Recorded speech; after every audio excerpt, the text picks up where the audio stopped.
koe, Mr. Speaker. Joanne Hughes. Kia ora.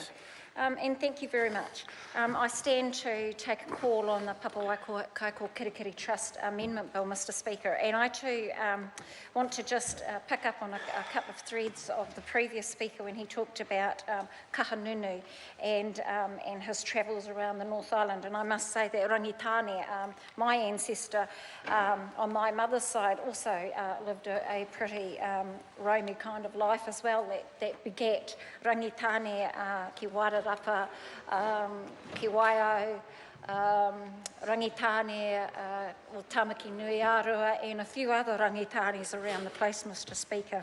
As I said, my mother heralds from the Wairarapa.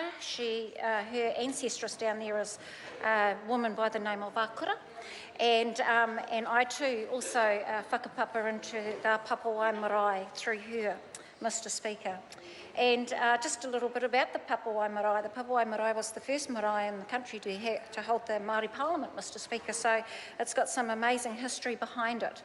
And I'm very proud that to come from the Wairarapa and the history that I learned later on as an adult, as my mother became more and more open with her whakapapa, which she held fairly closely to herself, Mr. Speaker. My mother was very driven when it came to education, Mr. Speaker, and I must say that our educational background as her children was derived from that. And that kind of got into the head of my father as well. And they said to us, you know, the only way to success and to freedom is to have a good education. And so this particular bill, the Papawai Kaikokirikiri Trust Lands Bill, is about education and education of Māori. And I'm pleased to see that it has widened out because our whakapapa across Aotearoa New Zealand is wide, and it offers the ability for everybody to be able to gain from the funds that this trust generates on an annual basis, Mr. Speaker. So when we start looking at the land amounts, the acreage, we're looking at quite significant land block, which would have totalled around about that time of 722 acres, nothing to be sniffed at. And the revenue gained from that has helped a number of our mokopuna go through the education system over time, Mr. Speaker. A lot of our previous speakers have touched a lot on where the bill has come from.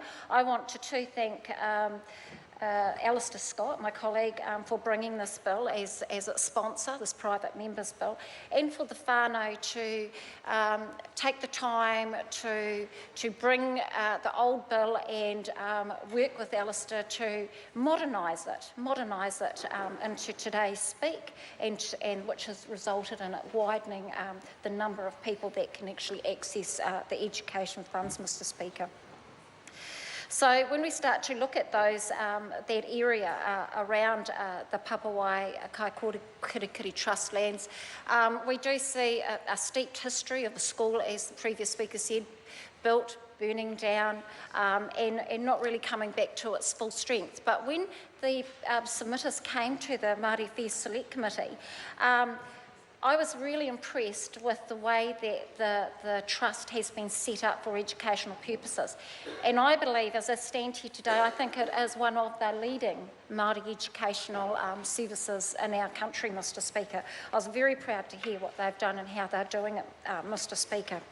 And as I said, there's lots that this bill has changed, all the little tweaks in that, from the 1943 bill of having 10 board members down to having 8 board members, the way those board members have been going through selection, 4 of those coming from the bishop, Te Upoko, where is it? I better not get this incorrect. The Bishop of Te Upoko o Te Ika, and 4 obviously from within the tangata whenua or mana whenua of Wairarapa and Kahanunu. And to be able to not throw the baby out with the bathwater, to be able to have them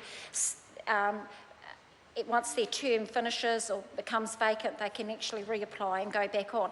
The other area which I was looking in the old bill about was remuneration for these Board of Trustees, and I see in the new bill that there is a facility in there for that, because they do work hard and they are appointed because of their expertise and ability within the education field and within their representation of the iwi as well, Mr Speaker. So it's nice to see that there's some sort of compensation or a remuneration, I should say, for them with this bill, Mr Speaker. So there isn't a lot more that I want to say. I just want to thank the members of the Māori Affairs Select Committee, ably led by my colleague Nuk Korako, and look forward to the further progress of this bill as we move into Royal Assent.